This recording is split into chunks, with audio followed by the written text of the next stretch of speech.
Like a vampire, I don't need to know you. Come with me, I'll show you. You can find me backstage, I'm a party with a Nicolas Cage. Girl, I want that body, you know you got a body like Nicolas Cage. You ain't gotta be scared, you ain't gotta be afraid, baby. It's just you and me alone tonight with Nicolas Cage. Thanks for tuning in to Late Night Cage Fight, the best Nicolas Cage comedy podcast in the Cageverse, where we simply refuse to separate the actor from any of his roles. I'm Cagefighter Reece with Cagefighters Steve and Shawn, and we're ranking all of Nick Cage's films to decide the ultimate winners to be enshrined in our B Cage of Fame. Our previous season winners are Vampires Kiss and Birdie. Tonight we will be battling two 90s comedies from Cage's Golden Age of Cage, Guarding Tess and It Could Happen to You. We're going to discuss both of these movies where Cage is forbidden any cage outs and actually forced to act on set. Keep listening to hear just what makes these movies a necessary part of the Cageverse. Cagefighter Steve, in one word, what makes these movies a necessary part of the Cageverse? Cage. That's right, Cage. If you like listening to us talk about these modern day classics, well, we've got more classics coming up in the roster. We've got Kiss of Death, Leaving Las Vegas, The Rock, Con Air, yes, Face Off. Wait, are you naming wrestlers? No, I'm just naming movies. You know, in our universe, movies are kind of like wrestlers. Okay, Just like Nicolas Cage is his roles. City of Angels, Snake Eyes, 8mm, and Bringing Out the Dead. That's what I've got on my list here. You can always find us on Facebook, Late Night Cage Fight, or our website, nickcagefight.com, where we host all of our episodes, including our continuing Cageless series, where we talk about movies Cage isn't in for our own mental health. This is Late Night Cage Fight. We're going to talk about these amazing movies, but first, let's go around the cage and catch up. What's new with you guys? All right, Steve, let's hear about Invincible. Let's hear about it. I was watching it actually alongside Falcon the Winter Soldier, but Invincible went on a couple episodes longer, so it just ended last week. The whole thing? Well, the first season, anyways. All right. So it's based off of it's based off a comic series in the Image universe. Does that sound right, Shawn? Yeah. I didn't realize that was Image. I had actually never heard of it before the show, so... I hadn't either. Yeah, me neither. I was doing a little bit of late reading actually earlier this week because this first season ended and I'm really, really into it. So, for me, it's got this weird vibe where it's nostalgic of Young Justice and those kind of shows and Teen Titans. Mm-hmm. You know, the prime of the, I guess, new gen animated shows. Yeah, but it's for adults. You said. Yeah, it's very, very adult oriented. So is it? I'm guessing violent. Is there sex? But in it goes back. Well, yes to all. Okay. Sex, violence. Language. All sorts of language. Hentai. A little bit. I believe there was at least one tentacle monster. All right. So what did you think of it? It's all around, I think it's really good. It was just, like I said, it was a mixture of the good old style, Young Justice kind of animation and feel from a lot of the characters and interactions. It had a lot of feel of The Boys. Okay. I love The Boys. Yeah, so with just some of the really unexpected kind of things that just happen. But a pretty good overall storyline too. That still, as much as you think that you know what's going on, you suddenly are changed. Yeah, so it's got some mature themes and some nice twists and stuff in the story.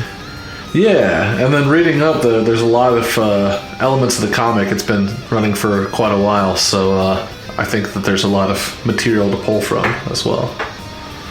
That's really cool. You know, you've been talking about this show, and you gave no indication that this was an animated series. So when I looked it up, I was really surprised to see that it's animated.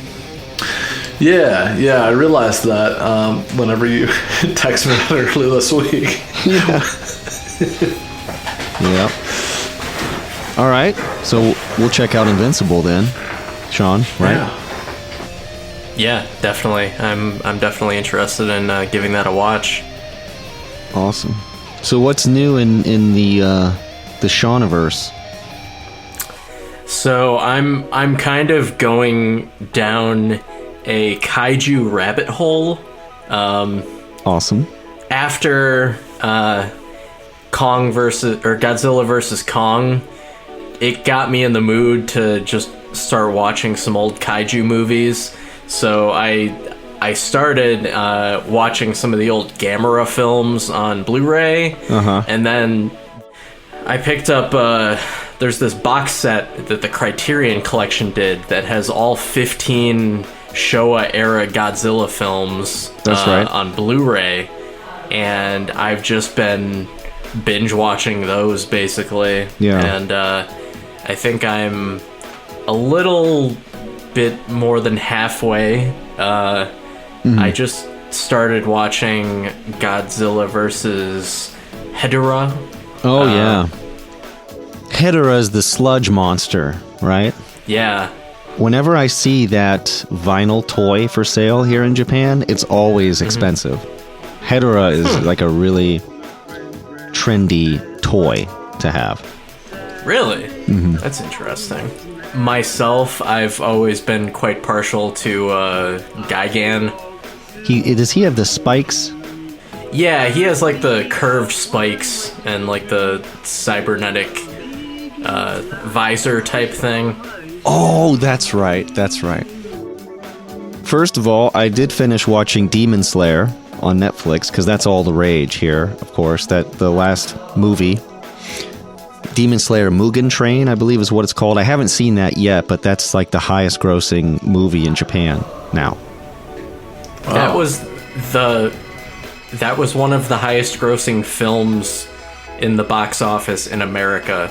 Isn't that wild? This year. Yeah. And do you think the majority of moviegoers who went to see that watched the series?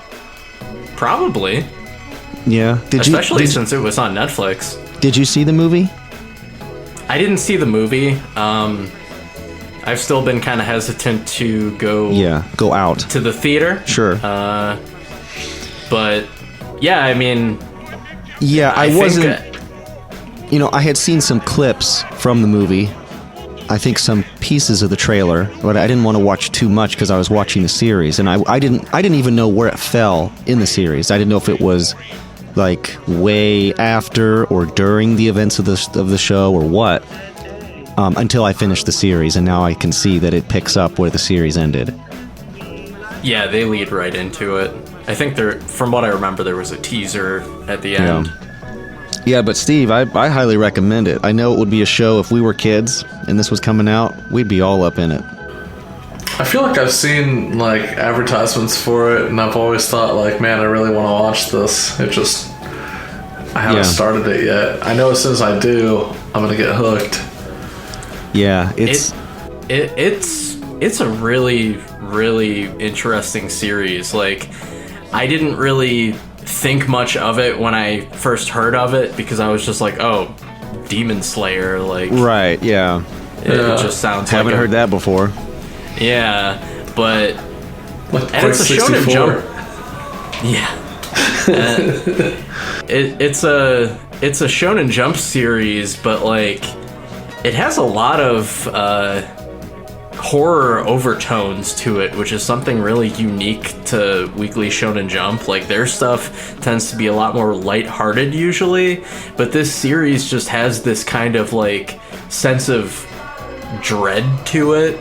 Like, the demons that Tanjiro fights are pretty intimidating, and there's really a sense of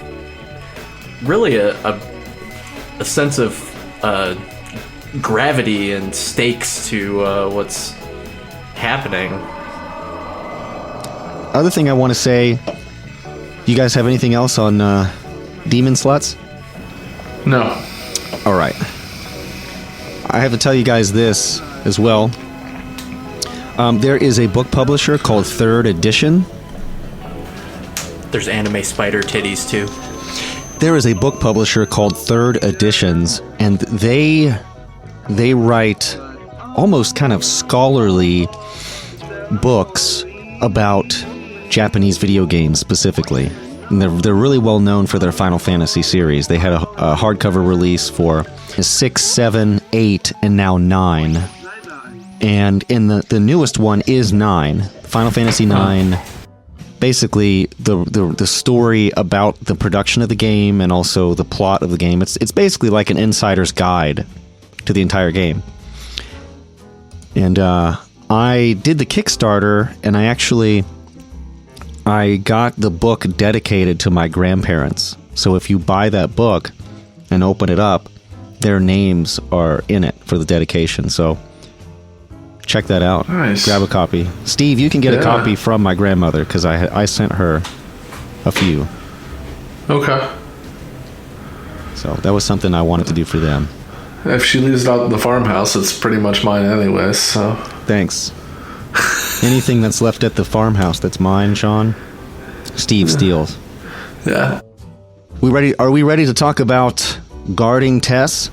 No. First, I have some news for you guys. Oh my god, I skipped you, Steve. I did. know. Wait a minute. Because you're so used to me not having news. So, with the upcoming Joe Exotic series, Joe is actually trying to get into direct contact with our boy Nick to ensure that his level of crazy is just right. He's in jail. Yeah, because he's in jail. I mean, I don't know. Does this be a match made in heaven? Or is this just the advice that'll lead Cade down the path to make Daniel Tiger into a bloodbath? Daniel Tiger. Yeah.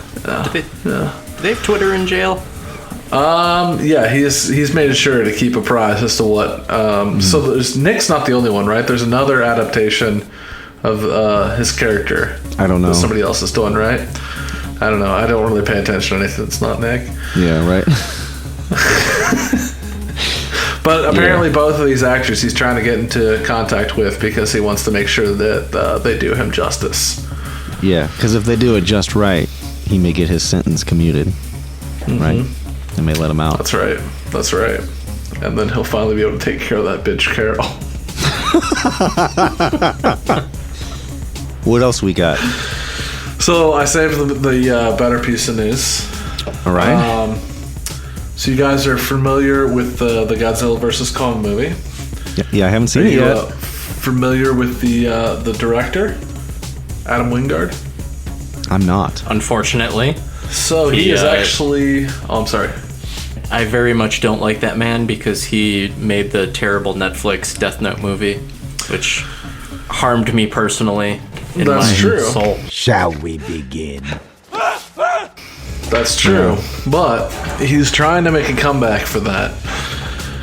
He's working on developing a Face-Off 2. With That Nick. guy? With Nick? With Nick and Travolta. Oh my god. I hope I'm here for that. Yeah. Is it part of the Monsterverse? That would Are be we going to amazing. get kaiju-sized Nick and John Travolta That would in be Hong awesome. Kong? Who knows? Let's do it. I mean, you gotta think, it's the proper evolution, right? You go from Death Note to Godzilla vs. Kong Yeah. to Face Off to Nick Cage. I mean, the ladder of success. I think Cage would love to be in a kaiju movie. Yeah. He probably Yeah, he actually probably would. he probably auditioned for Bryan Cranston's role in the last one, the last Godzilla movie. But he's Bryan Cranston's he's hard to beat. Yeah. That guy's an actor. That's all my news. That's all my news for today. Thank you for those updates. There's some other little things, but Nick's not being too adventurous right now. When you say things like that, it really makes me believe that you've got a solid eye on Cage. Yeah, I mean, A sharp eye on keeping an eye Cage. on him. Yeah, he's The just Cage eye in the sky. he's not really getting out of the house much, if you know what I'm saying. Yeah. Yeah. He's too busy consummating his marriage That's right. That's right. 3 times a day. After a lifetime in the public eye, former First Lady Tess Carlisle retired to her Ohio home. But she did not go quietly. What do we look like, waiters? Are we a bunch of waiters? Just ask the Secret Service agent I can't do 3 more years of this. guarding Tess. We are going to the opera in Columbus. Mrs. Carlisle, that emergency alarm is diffused. That alarm belongs to me, and I will use it by God anytime I see fit. How is she these days? What's she like? I guess you could say she's several different personalities in one. Well, one of her personalities called the White House last night and asked the president if he could arrange for you to stay on with her. The president. We are not leaving this house until you are seated properly with your seatbelt firmly fastened. Nope. It's the worst assignment there is. I need a price check and LeSueur baby peas. They're on special today, 2 for $59. Copy that, Doug, but I believe we've lost interest in peas. Repeat, lost interest in peas. Would you be kind enough to get my ball? I'm a Secret Service agent, Mrs. Carlisle, not a caddy. I told her, you want that ball, you go funny yourself. Come on. What are you, crazy? I'd be very careful if I were you, Agent. Doug, telephone. Please hold for the president. How are you? I'm fine, and you? Well, I'm not too good. I'm having a damn Tess Carlisle problem. Maybe you and I know what a pain in the butt she is, but this woman is a national treasure. I wouldn't tick her off. A couple of more phone calls to the White House and you'll be... Guarding my dog. You understand what I'm saying? Go. Doug, she took off! Tell them they're just out joyriding again. It's not a problem. 7 well-trained, heavily armed men can't take care of one little old lady. You should have a martini. You should, better yet, give a tired old widow a break. Shirley MacLaine, With all due respect, why me? Because I like you, Douglas. Please hold for the president. Nicolas Cage, I don't get it myself. One day she calls me, says she can't live without you. Next day she's calling almost in tears. You know, maybe you two have some kind of sicko thing going on. No, sir. guarding Tess. I'm counting on you, and so's the country. Guarding Tess is a 1994 American comedy drama film starring Shirley MacLaine and Nicolas Cage, directed by Hugh Wilson. MacLaine is a fictional former First Lady protected by an entourage of Secret Service agents led by one she continually exasperates, Nick Cage. The film is set in Summersville, Ohio, and never lets you forget it. My God, there's so many Ohio things in this movie. She was nominated for a Golden Globe Award in 1995, Best Performance by an Actress in a Motion Picture. Had a $20 million budget and made $27 million. And now it's time for The Nick List. Nick Cage plays by-the-book elite Secret Service agent Doug Chesnick on security detail for a deceased president's widow, Tess, who treats him like a little bitch. He's my chauffeur. Nick Cage tells the elder First Lady he's a fan of Mr. Ed. It's at least better than opera. Ugh. But, have you seen an opera? Nick Cage has to apologize to the current president on the phone a few times for pissing off Tess, even if he's on the toilet. I'm sorry, sir. After Nick Cage gets shit on for not doing his job and repeatedly pissing off Tess, he becomes her favorite. When Tess gets kidnapped, Secret Service agent Nick Cage isn't all that worried. When he does become worried and frustrated, he decides it's best to shoot a suspect in the foot. I'm going to count to 5, and then I'm going to shoot one of your toes off. Oh, God. Are you crazy? Are you? He didn't count. Nick Cage digs up Tess's buried corpse in an abandoned farmhouse. Oh, she's alive, thank God.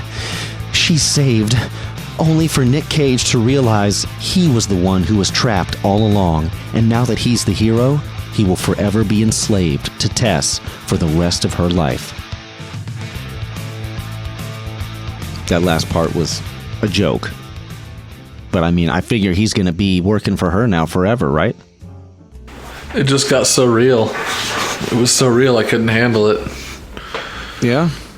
Yeah. The Nicholas? He probably will. No.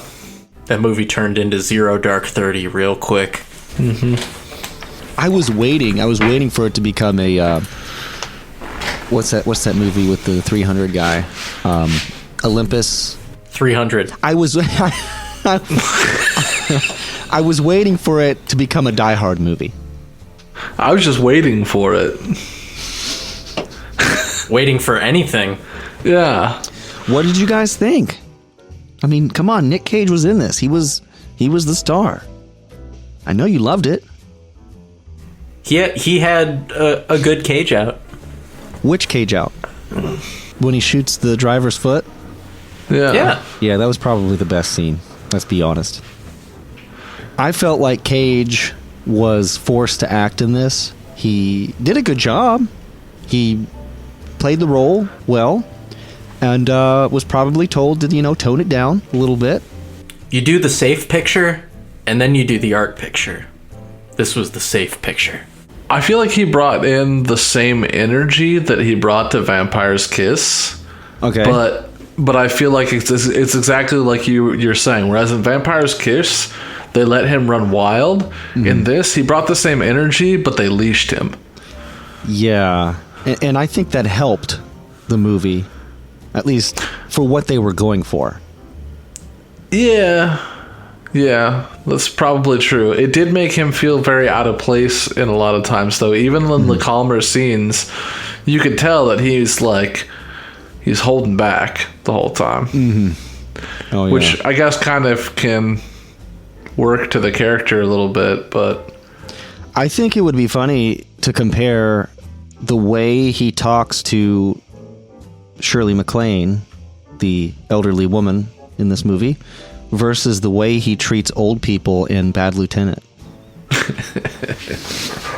I think if they tweaked the musical score a bit, this movie would have a lot more raw sexual tension. I do feel like the movie, its pacing suggests that it's moving in one direction and then kind of just it flips everything too late into the movie. You're just kind of flustered by how quickly these events have changed. The shift is just too wild, and by that shift I mean we're like 3/4 into the movie, right? And she gets kidnapped for real. It was like if you take a normal like hour and a half movie, this movie was like minute marker 20 to like minute marker hour. And that was the movie.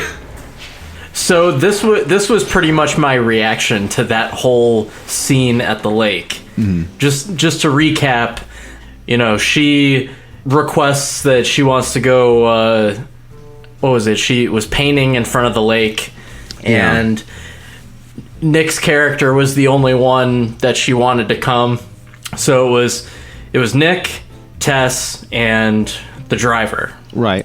And Tess falls asleep, and you get this really like touching scene of Nick like picking her up and putting her in the car. Yeah.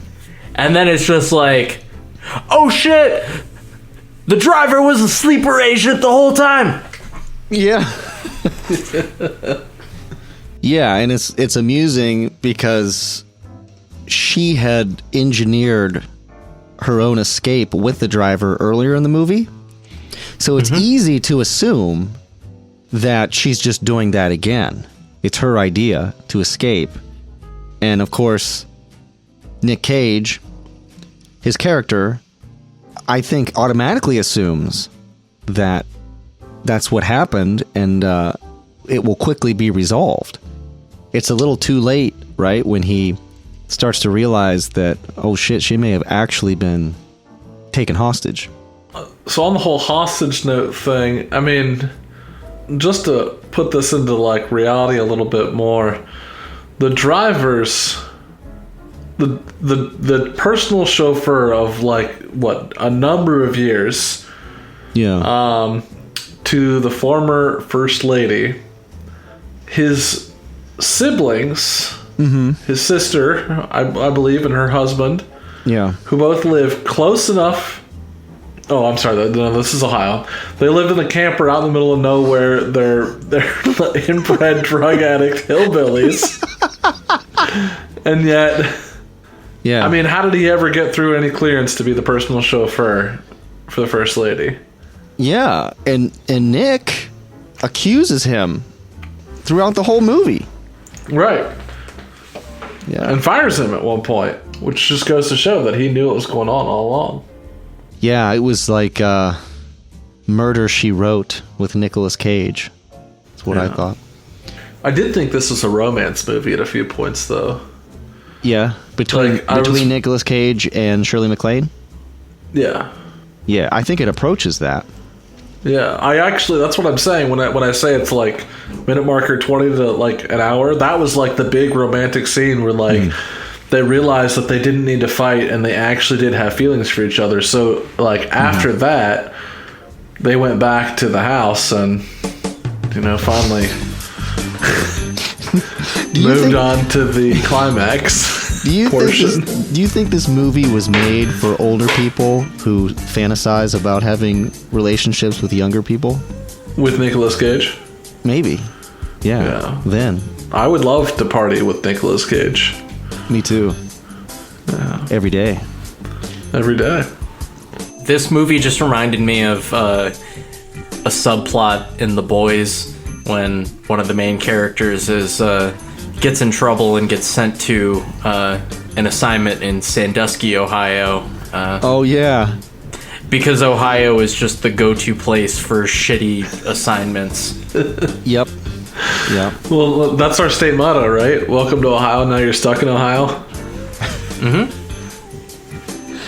See, Ohio's not that bad, though. I mean... Right. Says someone that was trapped there for how long? I'm not going to be cliche here and crap on Michigan, but when you're coming to Ohio from Michigan, the road, unless they've fixed it in the last 4 years, it hasn't been. The road is not even a road. It's just pavement, cracked pavement, and then right when it hits, welcome to Ohio, it becomes a road.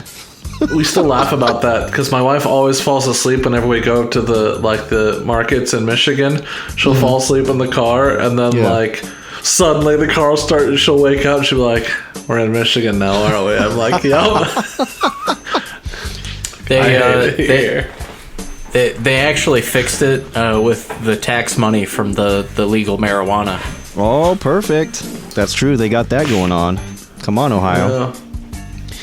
Did you see how many Ohio appearances are in this movie? There's the Ohio Lottery at the gas station.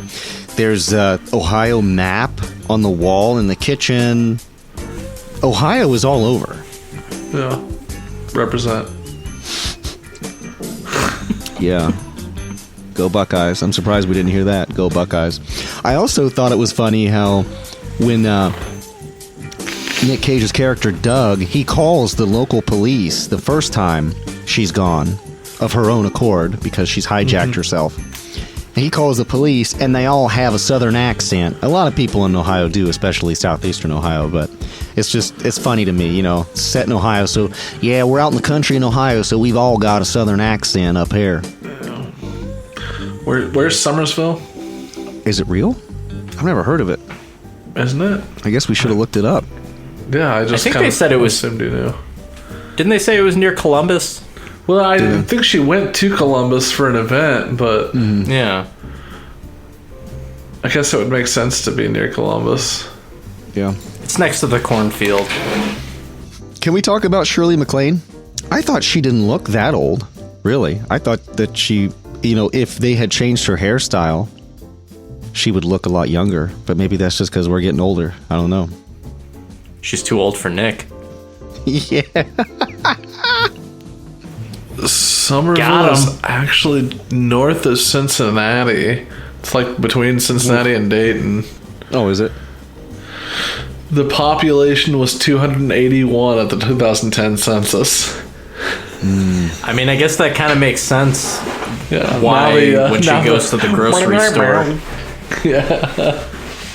when she goes to the grocery store, everyone was just like, oh, just act natural. She doesn't want to be seen. I do feel like we kind of had a Moonstruck situation where the female lead upstaged Nick. You know, she was very strong and powerful in her performance. But I think because of that, it made Nick look a little weaker, and so he should have stepped up and maybe did a little bit of elder abuse to even it out. That's a joke, all right? I was read on seriously considering IMDb that they had to cut out the part with the strap on to get the PG-13 rating. Oh, okay. Yeah. So there's probably like a unrated cut of Guarding Tess. I think that's supposed to be in the Criterion cut of the film. Yeah. Man, I can tell. It was actually originally Grinding. I can just see it in your faces how amped you guys are to talk about this movie. Yeah. I mean, really, it's Nicolas Cage is a secret agent, right? And he's forced to guard this lady, and this lady keeps fucking running off and acting like the whole thing. It was just so nothing happened. Yeah, it was a good. It was a good. I think there were like some good jabs. You know, it was like. If it wanted to be a better movie, there are two things that needed to happen, in my opinion. Number one, plot, substance. Two options. One, plot. Yeah, but they could have kept with the same kind of vibe.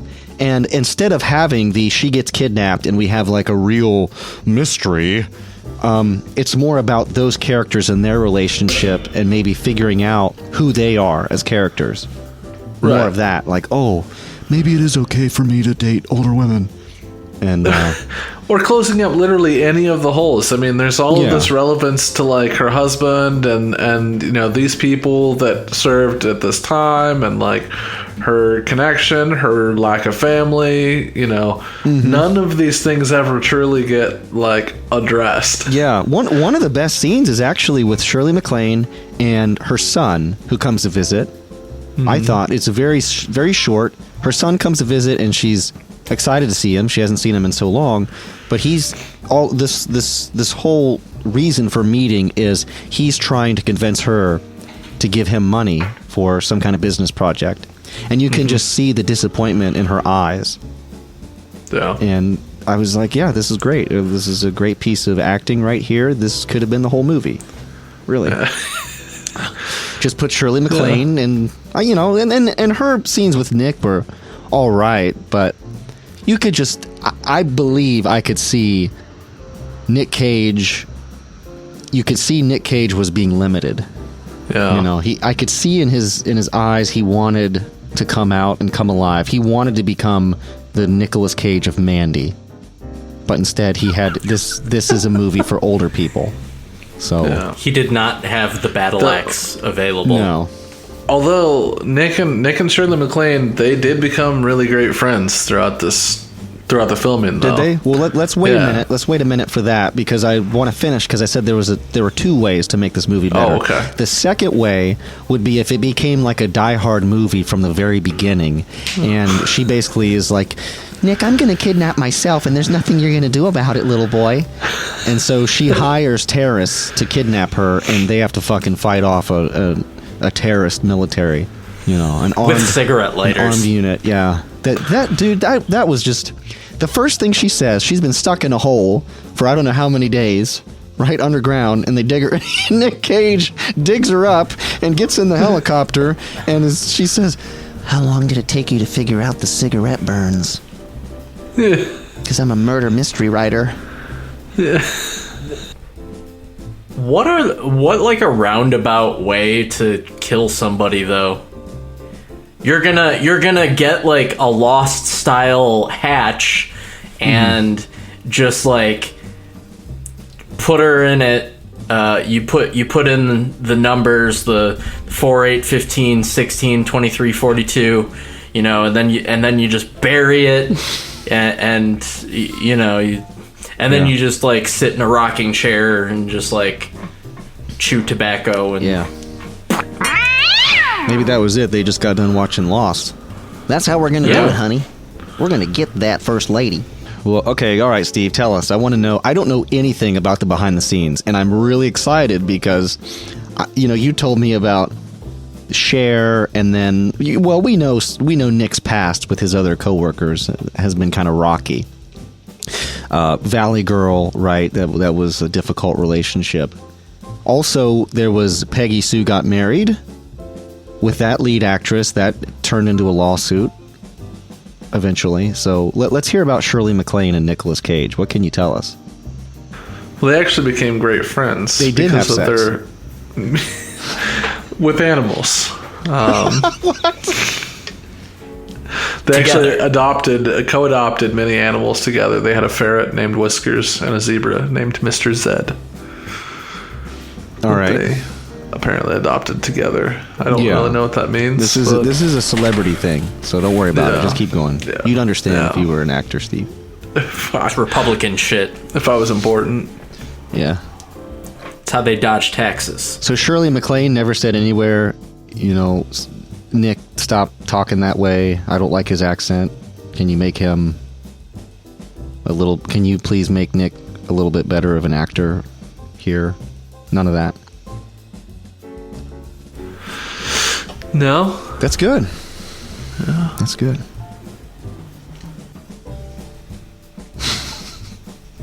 It was awkward when they cut the sex scene, though. Have you guys seen Harold and Maude? A little after dinner liqueur, Harold. Oh, thank you. I don't drink. Oh, it's all right. It's organic. Thanks. It has no nutritional value, but consistency is not really a human trait. I also thought of Driving Miss Daisy came to mind when I was watching this. I thought that too, but I wasn't sure if that was racist. Obama! Okay. Any final thoughts on guarding Tess? Would you guys want to guard her? I thought the movie, it needed to pick a lane. Mm-hmm. It kind of felt like it didn't know what it wanted to be. Yeah. It wasn't that funny of a comedy, mm-hmm. and it wasn't that deep of a drama. And it was definitely was not a Tom Clancy film. Fair enough. I felt tensions building, but I never truly felt excited. I'm sensing you guys liked the next movie more, but I guess we'll find out. I was more drawn into this one. I was late for work on Friday because I wanted to know what happened, right? I mean, obviously it ends with this. The last part of the movie has this kind of mystery cliffhanger type situation. So, I need to know. Is she alive or what? She dead? She dead. The music's nice, but it's just over the top, I think. That orchestral soundtrack, the symphonic music, it's just loud, and you can't even hear the dialogue at times because they're making the music so overbearing. And I think they did that because, again, this movie's for older audiences, I believe. It's trying to touch those heartstrings of the older audiences. Go after the Bob Evans crowd, if you catch my drift. Yeah, this is a Bob Evans movie. Bob Evans crowd movie. Very good, Sean. Mm-hmm. Hi, everybody. This is Reece from Late Night Cage Fight. I want to thank you for tuning into our Nick Cage podcast. I also want to mention some of our other friends who are doing some great things right now outside the Cageverse.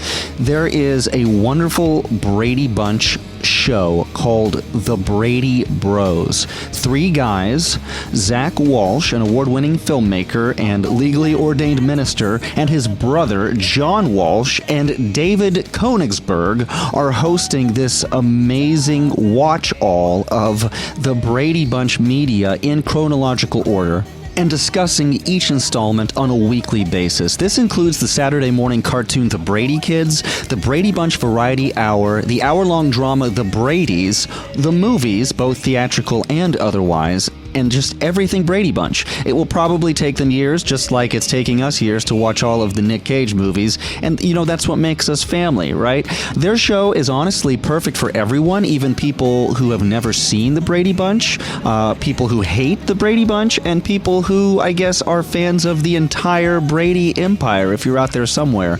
They're about halfway through their very first season, and this podcast is produced by the DC-based theater company Any Stage. You can find the Brady Bros on Apple Podcasts, also Spotify. Just Google the Brady Bros podcast. I'll also include a link in the description of this episode. The other podcast I want to mention is called Kapow, the pop cultured podcast, hosted by Jordan Lowe and friends.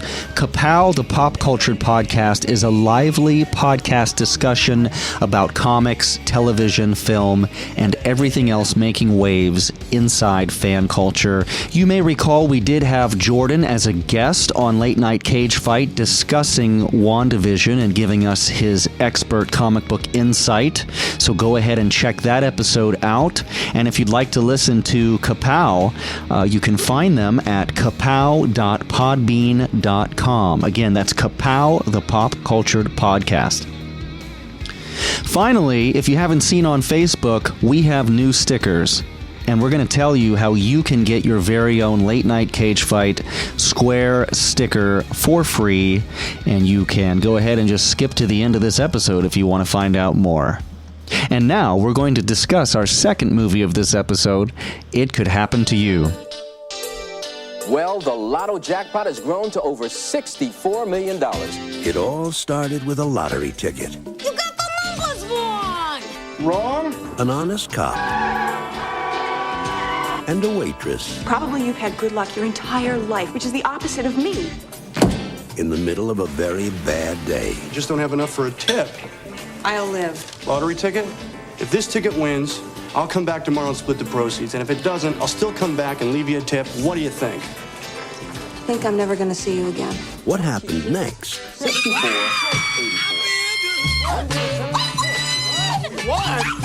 Was beyond their wildest dreams. I've got something to tell you.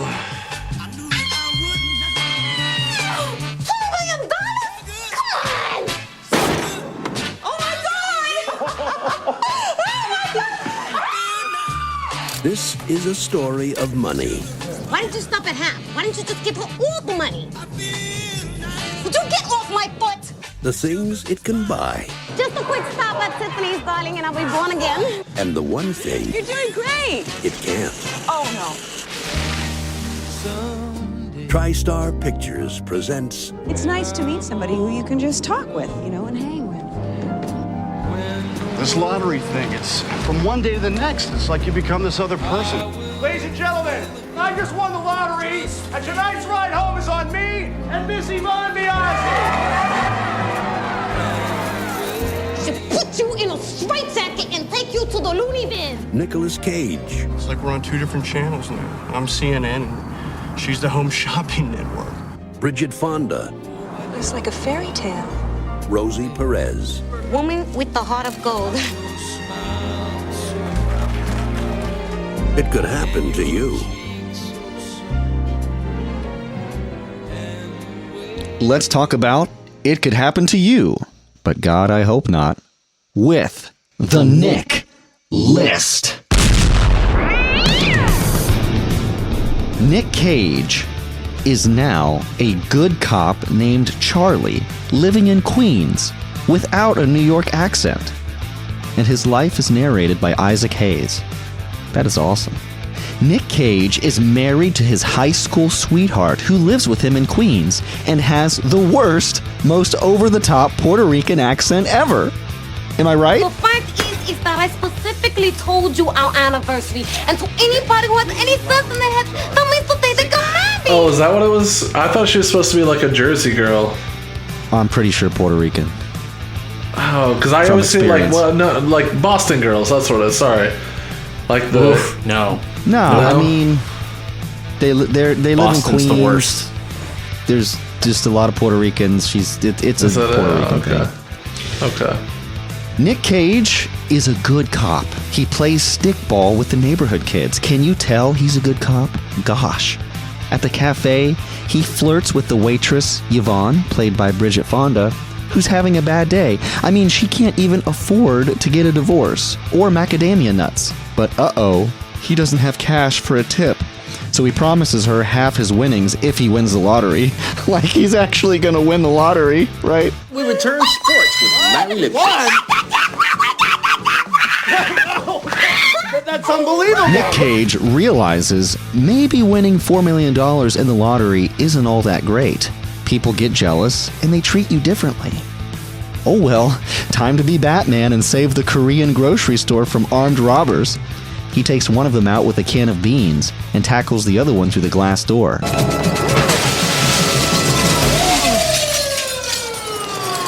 on. Get up, man. But he can't rollerblade. In fact, later in the movie, he loses his balance and rollerblades into a pond. What? Nick Cage conveniently misses the boat his wife is on for their millionaire party. So instead, he goes on a date with Yvonne. Nick Cage tells his wife she doesn't need to get her boobs done. You don't need to get your boobs done. I like you for you. But after she becomes a millionaire, she gets her boobs done. You had them done. Had what done? Can we proceed, please? What'd you have done? Nick Cage's wife divorces him, sues him for everything, and wins. I really hope this isn't prophetic. Nick Cage's ex-wife convinces the jury she is owed the money because her deceased father came to her in a dream with the winning numbers. Really, really convincing. Nick Cage meets Bridget Fonda at the super fancy hotel by accident, and they finally hook up, with Isaac Hayes narrating, of course. He cares a lot about kids, but he also loves the ladies. Nick Cage and Yvonne are both broke, but in love, so they decide to move to Buffalo and be miserable together. When they stop at her store, they discover that they accidentally started GoFundMe before the internet and made over $500,000 in pity money. Holla! Nick is just the goodest noodle. He is the best. He's the best boy. The best good noodle. The bestest cop. He is a good boy. Not all cops. What? It Could Happen to You. It's a 1994 American romantic comedy drama film starring Nicolas Cage and Bridget Fonda. It is the story of New York City police officer Nick Cage, who wins the lottery and splits his winnings with a waitress. Apparently, this premise was inspired by a real-life incident. Isaac Hayes has a role as an undercover reporter and photographer, Angel Dupree, while also being the film's narrator. It's also an ad for the New York Post. Oh, yeah. Because they're a very pivotal part of the plot. Should we... dude, Isaac Hayes. So you just think he's some New Yorker this whole time who's just been watching them. You know, he's been kind of... right? I think that they were trying to make you think that it was like God. Because he's just like, oh, my name's... At some point. Dude, the end when he's in the window, and he's like, I'm hungry, I'm hungry, let me in. I'm like, you guys are really gonna let this dude inside? I thought he was gonna kill him. I thought that was gonna be it. He was gonna knock on the window, he's gonna come in, and he was gonna kill them both there, and that was how the movie was gonna end. How? Yeah. He basically has like a spy camera though. I mean, how much would that cost back then? Right? He's just a freelance reporter for the New York Post. Oh man, it's not even like a real publication. Right. It's like a rag. This is the tabloid that was trying to spread the shit about Hunter Biden's laptop. Yeah. Well, that's how they found out with their little pinhole camera. Yeah, Angel. Yeah, he broke the story. Dude, and that wig he was wearing with the curly hair, right? Yeah. Yep. It was the the Dave Chappelle, Rick James. It was the Rick James wig. He looks just like one of the new characters that they released set photos of for the Game of Thrones spinoff. There you go. Look it up. So yeah, what did you guys think of this? What was your opinion of this this love story, this romance? My favorite character was actually Keenan's older brother. You know, his partner. What? Who? Nick's partner. His partner. Oh. Yeah, Keenan's older brother. Battlestar? Battlestar. Yeah, I mean, I guess. That guy was just a one-dimensional character. He was great, because throughout the whole, like, right in the beginning of the movie, he's like, Nick, you're such a good guy. Yeah. You're such a good guy. Yeah. Check out that waitress over there. You want to hit that, don't you? Yeah, buddy. Yeah, actually, get you some of that. My favorite scene in the movie is with him in it, and it's when the Korean store is getting robbed, and Nick, you know, he can sense that it's getting robbed, right? He can just tell. Yeah. So he comes out with his good boy sense. He walks out nonchalantly and says to his partner, that guy, he says, "Your favorite Korean's getting robbed." And the guy's like, "How do you know?" He said his wife has the flu. That bitch would work if she's dead. And he gave me the coffee for free. Shit, they are getting robbed. How you want to play it? First he tells me his wife has the flu. Oh, man, that bitch would work if she was dead. And he gives me the coffee for free. Shit. He is getting robbed. How do you want to play it? Best lines in the movie. Right there. And that whole sequence is just absolutely ridiculous, by the way. This is after. But he did, though. This friend tried to convince him numerous times to cheat on his wife. Yeah. Before anything ever happened. So he was constantly trying to get him to hook up with her. Yeah, he was right. I mean, well, it's because he knew they were meant to be, or it's because he knew she was a, pretty little thing. Yeah. Yvonne, congratulations on winning. Thank you. My name is Paul, and I'd like you to spank my tushy with a wire brush. Oh my God. Yeah, I guess. Maybe he was the mastermind. Maybe it was Isaac Hayes and this cop working together to just ruin... They were probably trying to get the money. Everybody in this movie is trying to get the money. Yeah. I think it was actually a Scientologist scheme to try to take the $4 million for the church. Yeah. Totally. Could be. For all I know. I don't know anything. And I watched this whole movie. Man. Yeah, Nick Cage, he's a good cop. He's a good cop, and what happens is he's at this diner, and he's kind of flirty with the waitress, Yvonne. But then they get a call, they gotta leave. He doesn't have cash, right? He can't tip her. So he says he's bought this lottery ticket, and he tells her, whatever earnings I get, if I win, I'll give you half. And turns out they win $4 million. And we have to listen to his wife squeal. I did not buy. There's no way he has been married to her for 10 years. I'm sorry. She has cheated on him so many times. Oh man. It's like, Cage's character is so wholesome and her character is so drastically vain. It's almost... I think Nick is actually reprising his role from Red Rock West as the good noodle boy. Doesn't tell a lie. Yeah. Only does good deeds. I have a history of playing the good boy. If you saw Red Rock West, this is the prequel. The prequel. So everything must go to shit then after he gets with Bridget Fonda. If he's got to move out west, right? Yeah, he leaves him and his wife get divorced. She takes all of the money. Yeah. And then what you don't see is after the end of the movie, Yvonne's like, well, she divorced him and took all the money from the pity. Go fund me. Oh, the movie wasn't over. And when he tried to get it back, she busted up his leg, and that's how he had a bad leg in Red Rock West. And a bad arm, because he got shot in this one. Mm-hmm. That's what they say at least. You don't see it. His partner's just like, man, you got shot. And then in the next scene, he's got a sling. So, I guess he got shot. You kind of saw it. He had like some red stuff on his Did arm. he? Yeah. Oh. I thought that was the tomato sauce that he stole. He wouldn't steal. I know. I just want to know if his character has taken life. If his character has taken life as a cop? Yeah, right. Mm-hmm. Has he watched the light go out of somebody's eye?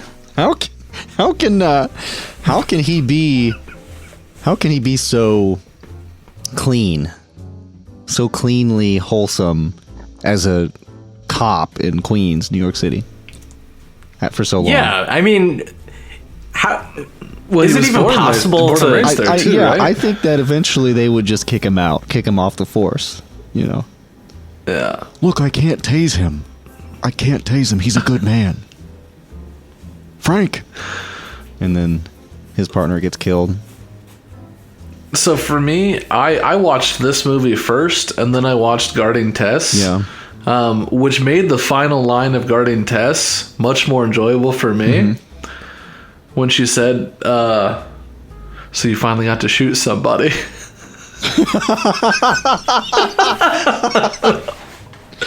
That's true. Wow. You did it correctly. Yeah. All right. Anything else? Any behind the scenes? I mean, I don't know what else to say about it. You know, it's a romantic, somewhat comedy drama. Bridget Fonda's character, Yvonne, I thought she played it pretty well. It's her ex-husband is really rapey. Yeah, this slime ball. Just gonna throw that out there. How did she end up with this guy, you know? Well, I mean, she kind of explains it. What about the old rich guy who hits on Nicolas Cage's wife?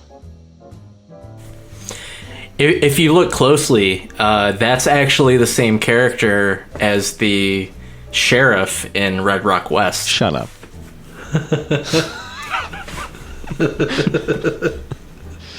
Yeah, I like it. You can tell how much we love these movies when we bring up the other movies more often. You know.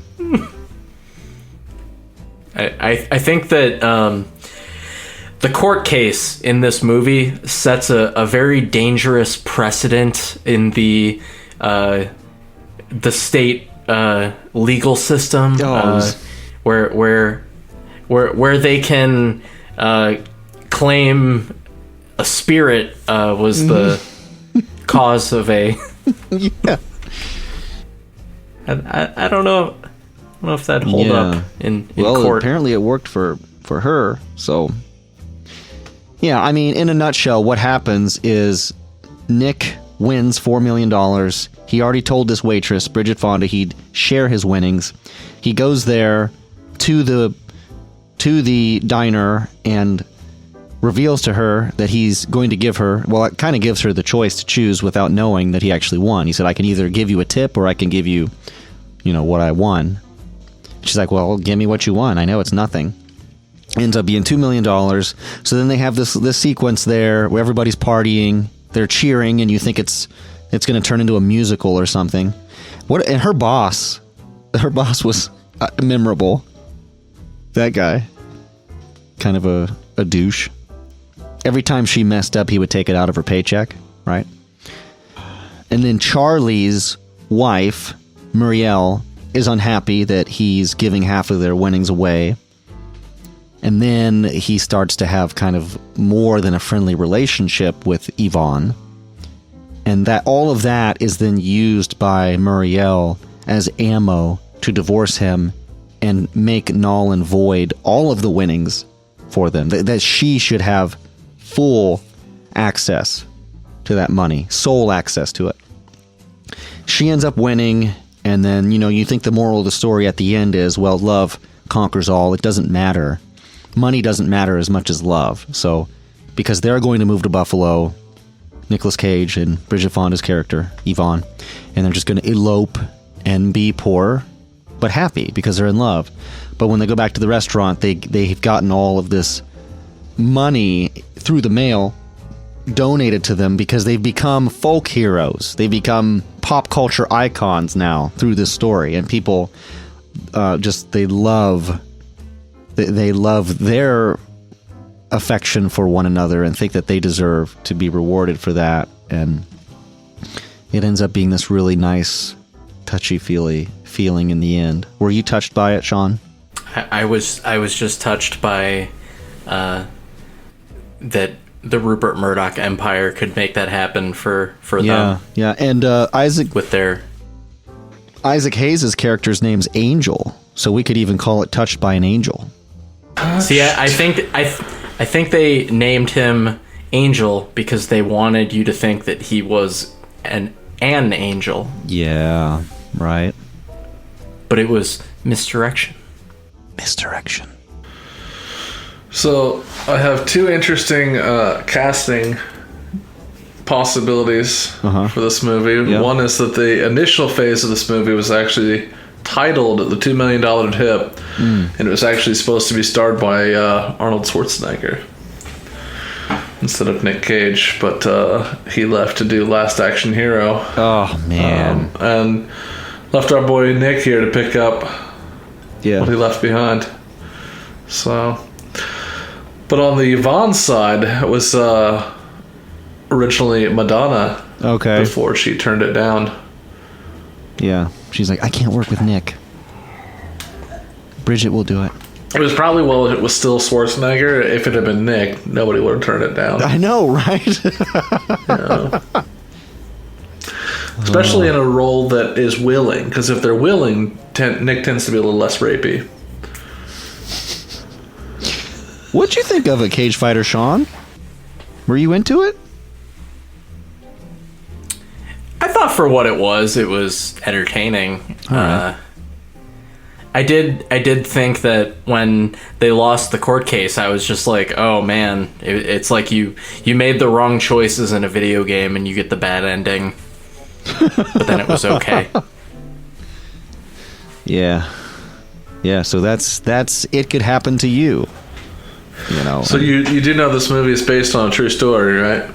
Just from reading it right now, but I don't know what that story is. I'm not familiar. It was a waitress. So there was a cop in Brooklyn, right? Yeah, maybe. I know they lived in Queens, but I don't know. Yeah. Yeah. Who was a regular at the restaurant, and one day had her pick half the numbers, basically. Jokingly told her that he'd give her half of it. Mm-hmm.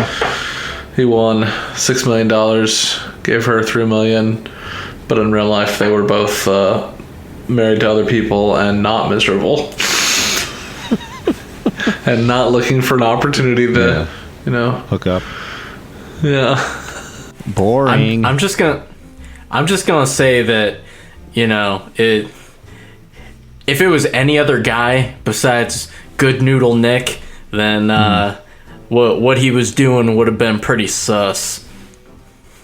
Right? I mean, he just trying to get with Yvonne. Yeah. I didn't understand. What if that was the script? Bands?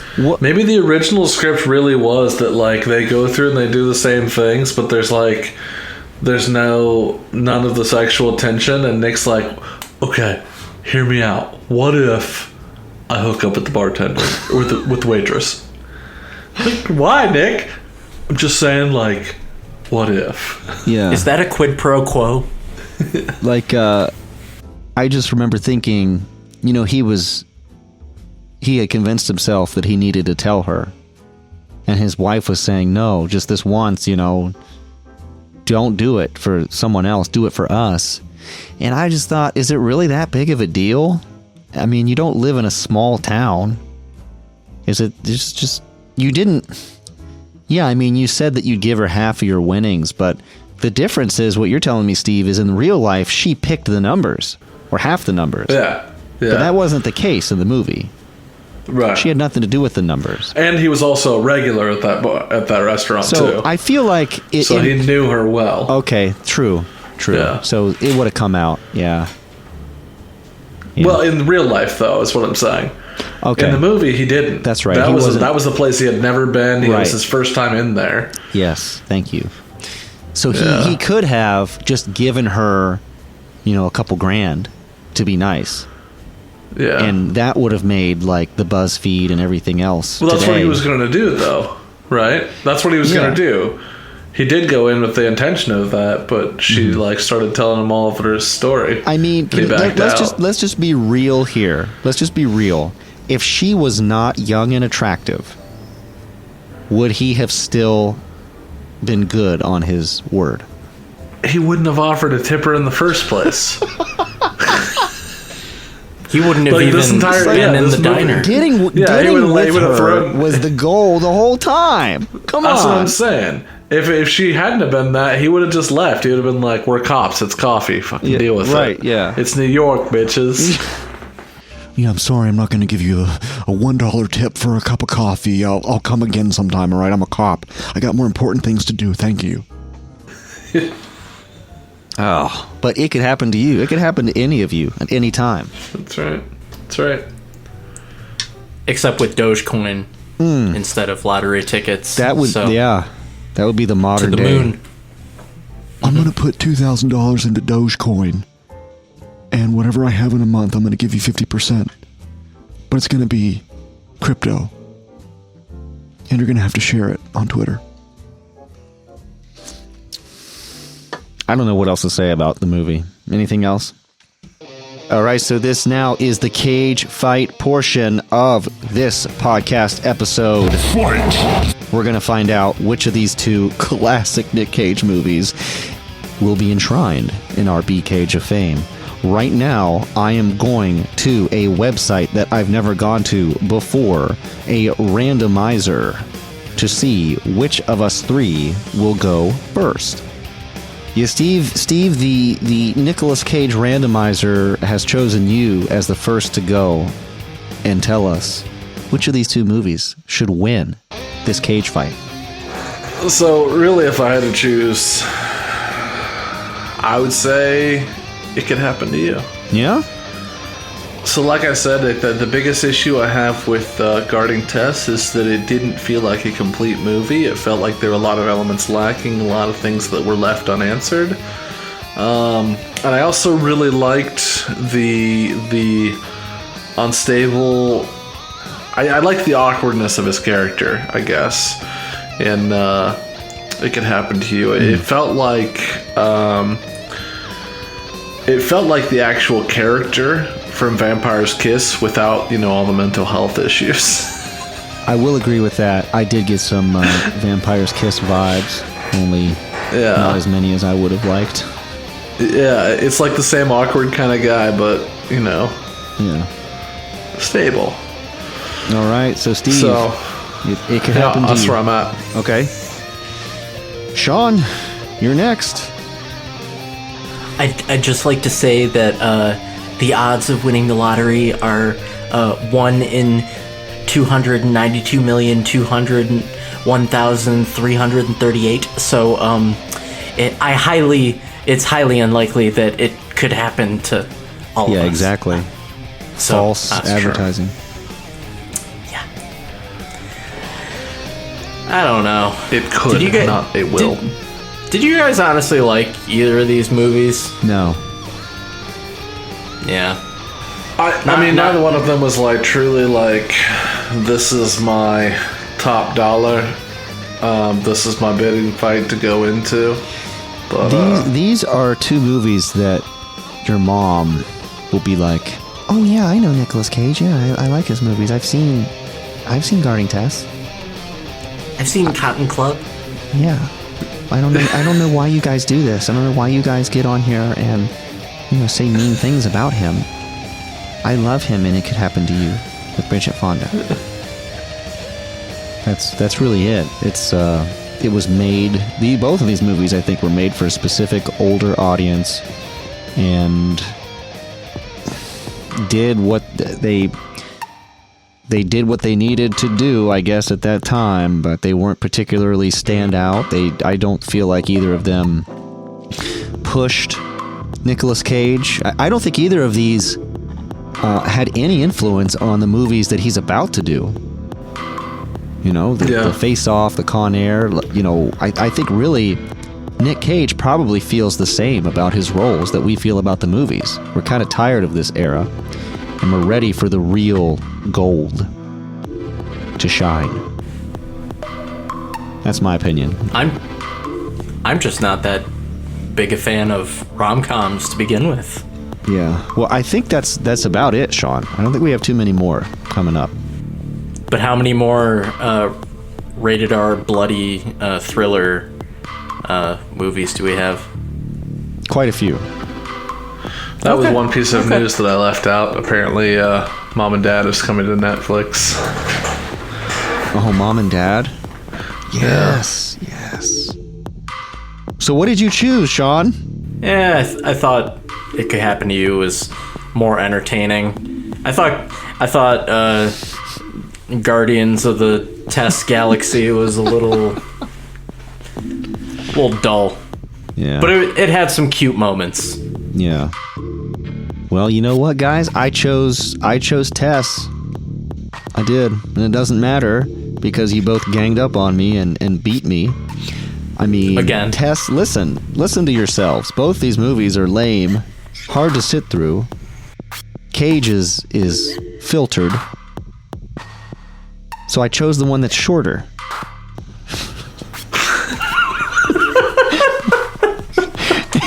And also, because it's in Ohio. So, all right. It's in Ohio. Shawn, which one did you watch first? I watched Tess, and that one was about as long as your average Godzilla movie. Yeah. So I was able to sit through that and then watch Destroy All Monsters, which is a far more entertaining film. I didn't see King Ghidorah in any of these movies alongside Nicolas Cage. So yeah, but I think Shirley MacLaine was kind of channeling her inner kaiju in some scenes. That's true. So, the reason I ask is that my theory was I was watching It Can Happen to You. I'm sorry. No, I was watching Guarding Tess at the same time that Reese was watching It Can Happen to You. And the text of the chat was, how could you guys sit through this? Yeah. Which is exactly how I felt in the moment watching Guarding Tess. So my theory was that the one that we chose was actually the one that we watched first because we hadn't been drained yet. That's probably true. Yeah, we hadn't been primed. But Shawn was the wild card there that actually chose the second one.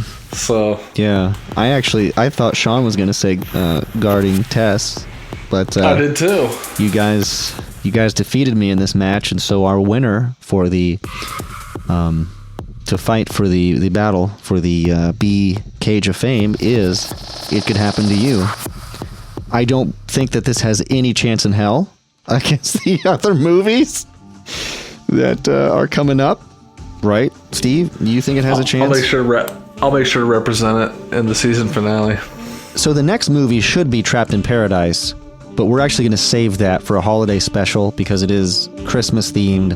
And the next two movies that we've got are Kiss of Death, right, versus The Rock. Yep. Okay, man, that's going to be good. I really like The Rock. At least I did when I was a kid.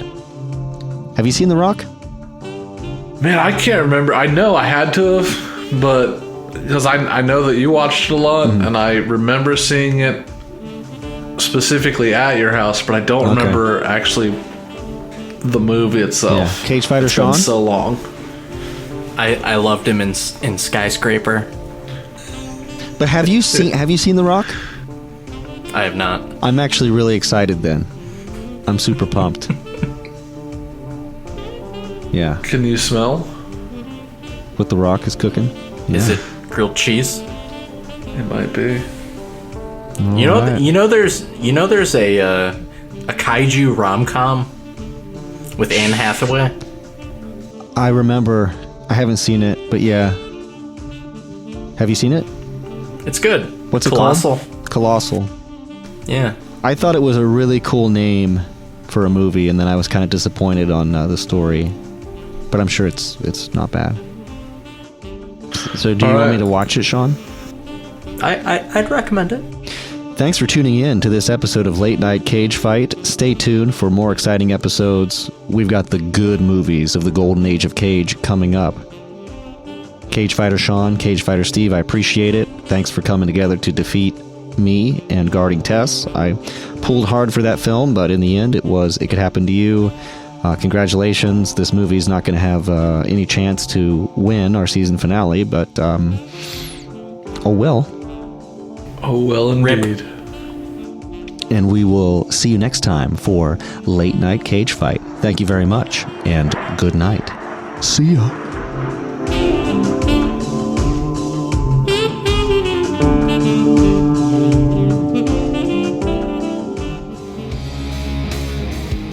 Hey everybody, it's Cage Fighter Reece again. Would you like your very own Late Night Cage Fight sticker? You can get one absolutely free with art designed by our in-house artist, Gabe Ryerson. All you have to do is share one of our episode posts on Facebook and send us a message through Messenger.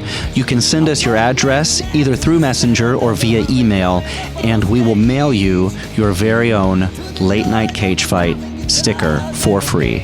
Thanks for listening, and take care. Through the cracks.